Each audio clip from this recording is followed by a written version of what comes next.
Jaya Radha Madhava Punya Vihari.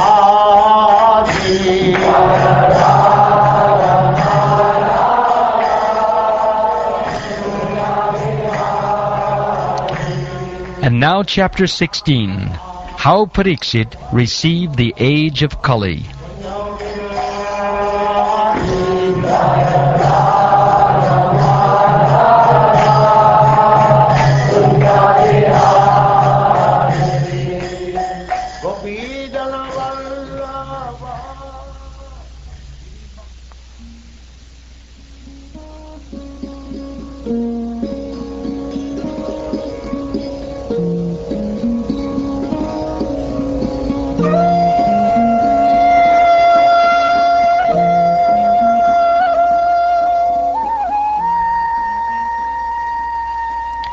Suta Goswami said,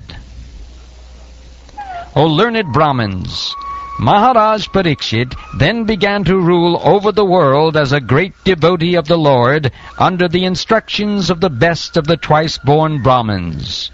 He ruled by those great qualities which were foretold by expert astrologers at the time of his birth. King Pariksit married the daughter of King Uttara and begot 4 sons headed by Maharaj Janamejaya. Maharaj Pariksit, after having selected Kripacharya for guidance as his spiritual master, performed 3 horse sacrifices on the banks of the Ganges. These were executed with sufficient rewards for the attendants. And at these sacrifices, even the common man could see demigods. Once, when Maharaj Pariksit was on his way to conquer the world, he saw the master of Kali Yuga, who was lower than a Shudra, disguised as a king, and hurting the legs of a cow and bull. The king at once caught hold of him to deal sufficient punishment. Shonaka Rishi inquired, Why did Maharaj Pariksit simply punish him, since he was the lowest of the Shudras, having dressed as a king and having struck a cow with his leg? Please describe all these incidents if they relate to the topics of Lord Krishna. The devotees of the Lord are accustomed to licking up the honey available from the lotus feet of the Lord. What is the use of topics which simply waste one's valuable life? O Suta Goswami, there are those amongst men who desire freedom from death and get eternal life. They escape the slaughtering process by calling the controller of death Yamaraj. As long as Yamaraj, who causes everyone's death, is present here, no one shall meet with death. The great sages have invited the controller of death, Yamaraj, who is the representative of the Lord. Living beings who are under his grip should take advantage by hearing the deathless nectar in the form of this narration of the transcendental pastimes of the Lord. Lazy human beings with paltry intelligence and a short duration of life pass the night sleeping and the day performing activities that are for naught. Suta Goswami said, While Maharaj Pariksit was residing in the capital of the Kuru Empire, the symptoms of the age of Kali began to infiltrate within the jurisdiction of his state. When he learned about this, he did not think the matter very palatable. This did, however, give him a chance to fight. He took up his bow and arrows and prepared himself for military activities. Maharaj Pariksit sat on a chariot drawn by black horses. His flag was marked with the sign of a lion. Being so decorated and surrounded by charioteers, cavalry, elephants, and infantry soldiers, he left the capital to conquer in all directions. Maharaj Pariksit then conquered all parts of the earthly planet: Bhadrashva, Ketumala, Bharat, the northern Kuru, Kimpurusha, etc., and exacted tributes from their respective rulers. Wherever the king visited, he continuously heard the glories of his great forefathers, who were all devotees of the Lord, and also of the glorious acts of Lord Krishna. He also heard how he himself had been protected by the Lord from the powerful heat of the weapon of Ashvatthama. People also mentioned the great affection between the descendants of Vrishni and Pritha due to the latter's great devotion to Lord Keshava. The king, being very pleased with the singers of such glories, opened his eyes in great satisfaction. Out of magnanimity, he was pleased to award them very valuable necklaces and clothing.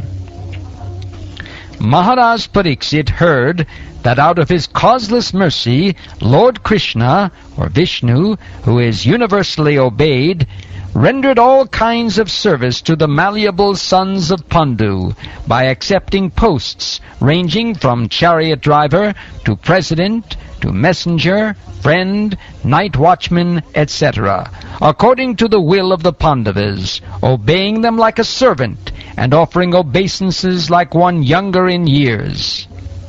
When he heard this, Maharaj Pariksit became overwhelmed with devotion to the lotus feet of the Lord. Now you may hear from me of what happened while Maharaj Pariksit was passing his days hearing of the good occupations of his forefathers and being absorbed in thought of them. The personality of religious principles, Dharma, was wandering about in the form of a bull. And he met the personality of earth in the form of a cow, who appeared to grieve like a mother who had lost her child. She had tears in her eyes, and the beauty of her body was lost. Thus Dharma questioned the earth as follows. Dharma, in the form of a bull, asked, "Madam, are you not hale and hearty? Why are you covered with the shadow of grief? It appears by your face that you have become black. Are you suffering from some internal disease? Or are you thinking of some relative who is away in a distant place? I have lost my 3 legs and am now standing on one only. Are you lamenting for my state of existence? Or are you in great anxiety because henceforward the unlawful meat-eaters will exploit you? Or are you in a sorry plight because the demigods are now bereft of their share of sacrificial offerings, because no sacrifices are being performed at present? Or are you grieving for living beings because of their sufferings due to famine and drought? Are you feeling compunction for the unhappy women and children who are left forlorn by unscrupulous persons? Or are you unhappy because the goddess of learning is being handled by Brahmins addicted to acts against the principles of religion? Or are you sorry to see that the Brahmins have taken shelter of administrative families that do not respect Brahminical culture? The so-called administrators are now bewildered by the influence of this age of Kali, and thus they have put all state affairs into disorder. Are you now lamenting this disorder? Now the general populace does not follow the rules and regulations for eating, sleeping, drinking, mating, etc., and they are inclined to perform such anywhere and everywhere. Are you unhappy because of this? O Mother Earth, the Supreme Personality of Godhead, Hari, incarnated himself as Lord Shri Krishna just to unload your heavy burden. All his activities here are transcendental, and they cement the path of liberation. You are now bereft of his presence. You are probably now thinking of those activities and feeling sorry in their absence. Mother, you are the reservoir of all riches. Please inform me of the root cause of your tribulations, by which you have been reduced to such a weak state. I think that the powerful influence of time, which conquers the most powerful, might have forcibly taken away all your fortune, which was adored even by the demigods.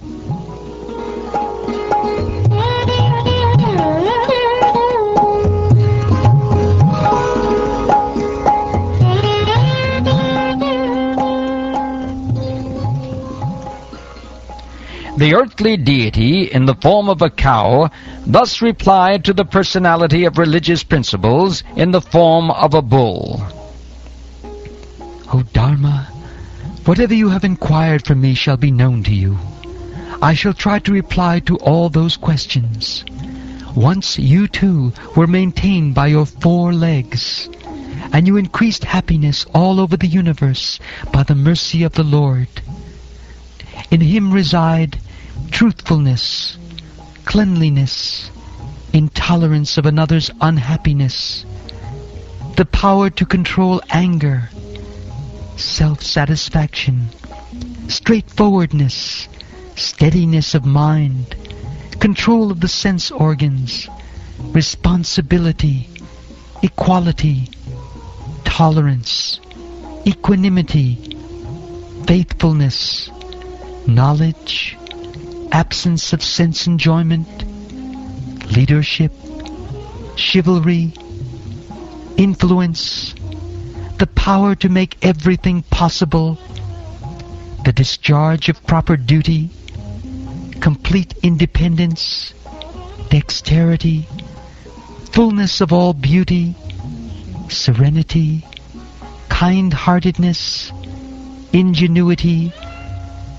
gentility, magnanimity, determination, perfection in all knowledge, proper execution, possession of all objects of enjoyment, joyfulness, immovability, fidelity, fame, worship, pridelessness, being as the personality of Godhead, eternity, and many other transcendental qualities which are eternally present and never to be separated from Him.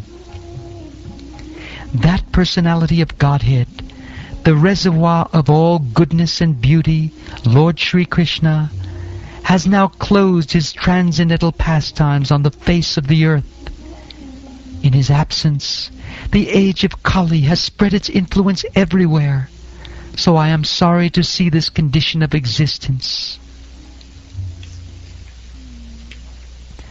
I am thinking about myself, and also, O best amongst the demigods, about you, as well as about all the demigods, sages, denizens of Pitriloka, devotees of the Lord, and all men obedient to the system of Varna and Ashram in human society.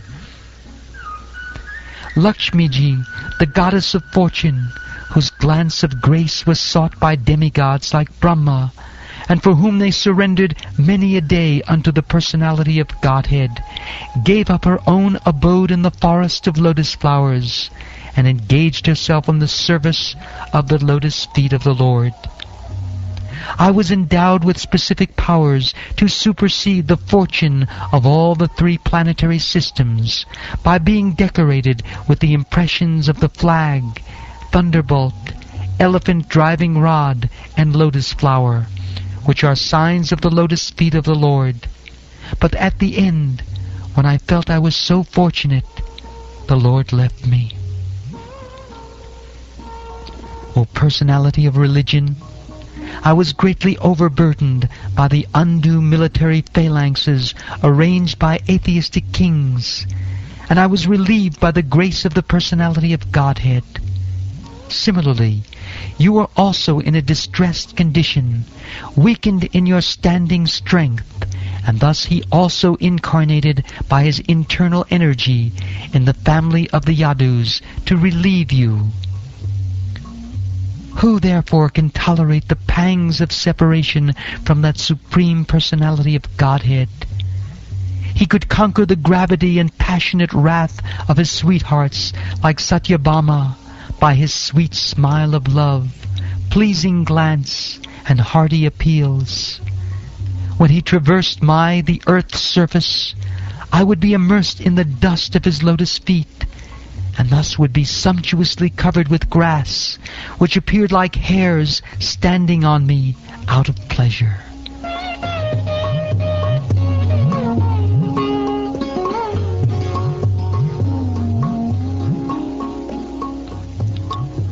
While the earth and the personality of religion were thus engaged in conversation, the saintly King Pariksit reached the shore of the Sarasvati River, which flowed toward the east.